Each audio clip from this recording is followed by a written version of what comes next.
गई हूँ। मैं कमजोर हूँ, लड़ नहीं सकती मैं। नहीं, नारी कभी कमजोर नहीं हो सकती। जब नारी जन्म दे सकती है तो ये संसार में अत्याचारियों का सर्वनाश भी कर सकती है। सिर्फ तुम्हें अपने भीतर की शक्ति को पहचानने की जरूरत है। उठो, जागो और लड़ो। 100 सालों से चली आ रही समाज की कूटनीति, कुसंगति और अत्याचार को मिटाने के लिए तुम्हें लड़ना ही होगा। नारी बार बार अग्नि परीक्षा क्यों दे? वो सीता माता नहीं है, वो दुष्टों का संहार करने वाली मां काली भी हो सकती है। मैं एक छोटे से परिवार में जन्म लेने वाली लड़की हूँ, एक नाचने वाली हूँ। मैं ये लड़ाई नहीं लड़ सकती। नहीं, इन सब बातों का कोई महत्व नहीं। लड़ाई जीतने के लिए एक बात जरूरी है, तुम्हारा आत्मविश्वास और तुम्हारी हिम्मत। इसलिए तुम्हें उठना होगा और लड़ना होगा। सोचो, तुम इतिहास से लेकर वर्तमान तक हर एक युग में नारी पर ही अत्याचार हुआ है, दुख मिला है, कलंक लगा है। अब तुम्हें ही नया इतिहास लिखना होगा। तुम्हें जागना होगा, तुम्हें लड़ना होगा।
आज आपकी वजह से एक चिंगारी ज्वालामुखी बन गई है। मेरी कमजोरी को मैंने हथियार बना लिया है। अब ये ठुली इस समाज के हर अन्याय और अत्याचार के खिलाफ लड़ेगी। मुझे मालूम है तुम्हें लड़ाई लड़ सकती हो, लेकिन तुमने अपनी जिंदगी के बारे में क्या सोचा है? प्यार के मामले में मैं थोड़ी कमजोर हूं, लेकिन मुझे पता है मैं मेरे प्यार की लड़ाई प्यार से ही जीतूंगी। युद्ध से प्यार नहीं जीत सकते, लेकिन प्यार से युद्ध जरूर जीत सकते हैं। आपसे एक बात पूछूं? पूछो।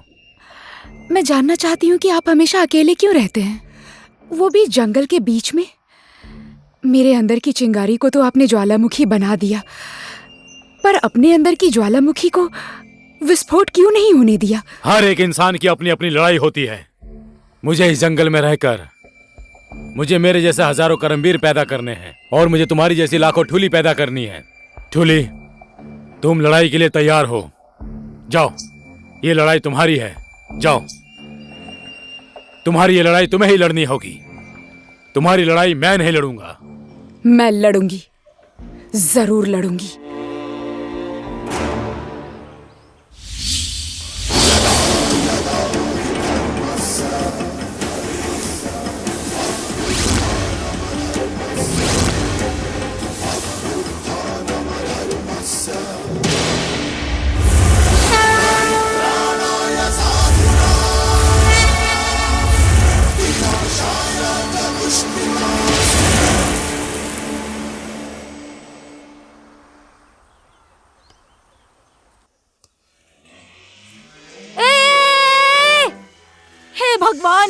ऐसे टाइम में तुझे पानी नहीं छूना चाहिए, ये बात मालूम नहीं है क्या? नकचड़ी कहेंगी, लगाऊं क्या एक थप्पड़? 3 घंटे से प्यास लगी थी और जान जा रही थी प्यास के मारे। यहाँ पानी देने वाला भी कोई नहीं था। दीदी मुझे माफ कर दीजिए। वहाँ घर से दूर बरामदे के पास तुझे रखा था ना, फिर भी तू यहाँ पर कैसे आ गई? क्या देख रहा है तू? अपनी पत्नी को समझा नहीं सकता? सब कुछ भ्रष्ट कर दिया। आज बहुत बोल रही है तू। बहुत प्यास लगी थी मुझे, इसलिए। ज्यादा बात मत कर। घर में पानी देने वाला भी कोई नहीं था।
जब तू अपनी माँ की कोख में था, तेरी माँ भी इसी हालत में थी, और तुझे पैदा करने के बाद भी तेरी माँ इसी हालत में थी, और आज तेरी पत्नी भी इसी हालत में है।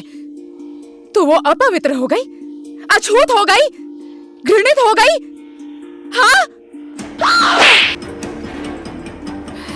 नारी के साथ जानवरों जैसा बर्ताव करते हो। तुम जैसे जानवर समाज में रहेंगे तो हमारे समाज की उन्नति कभी नहीं हो सकती। समझ गए तुम?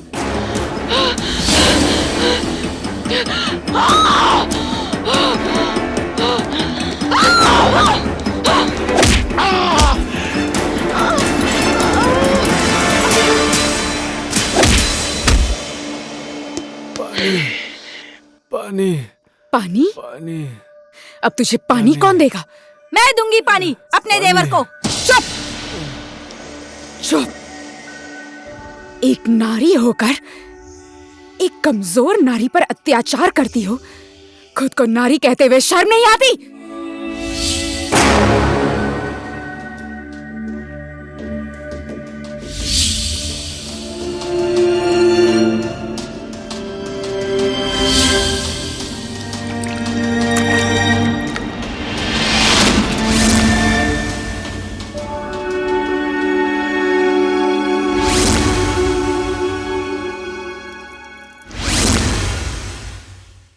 सुनिए ना,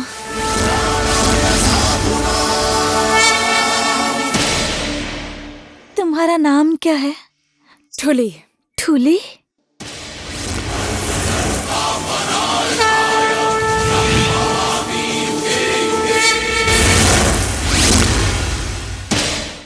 साहू जी सुनिए ना। हाँ बोलिए सर। ये एड्रेस कहाँ पर है मुझे बता देंगे? कल शाम को तो बहुत साधु बन रहे थे सर, आज सुबह होते ही ठिकाना चाहिए सर। सर।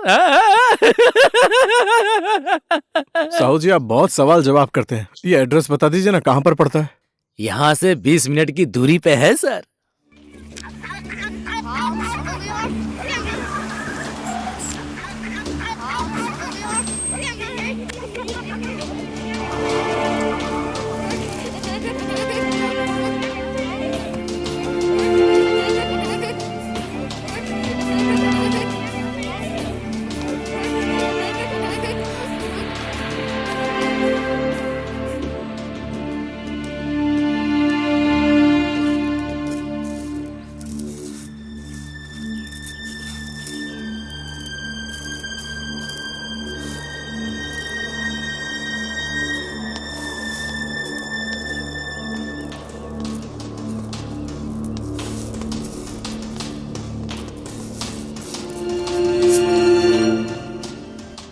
से आ गई तू यहाँ वापस?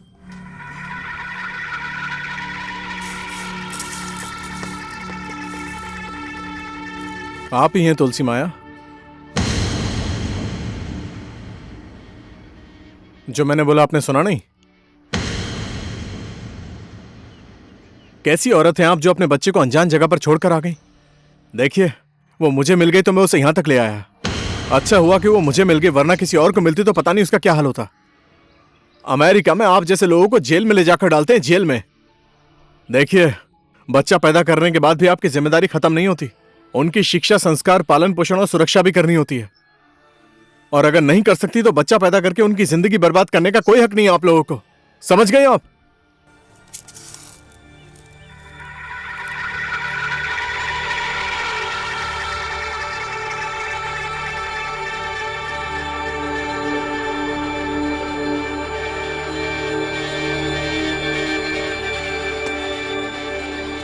What a nonsense. इतनी तकलीफ झेलते हुए इनकी बच्ची को यहां तक लेकर आया, एक बार थैंक यू भी नहीं बोला।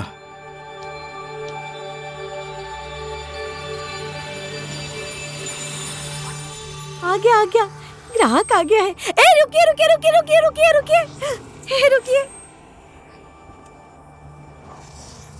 अरे रुकिए ना, रुकिए। रुका लगता है, रुका। अरे ये तो चला गया। Bye bye.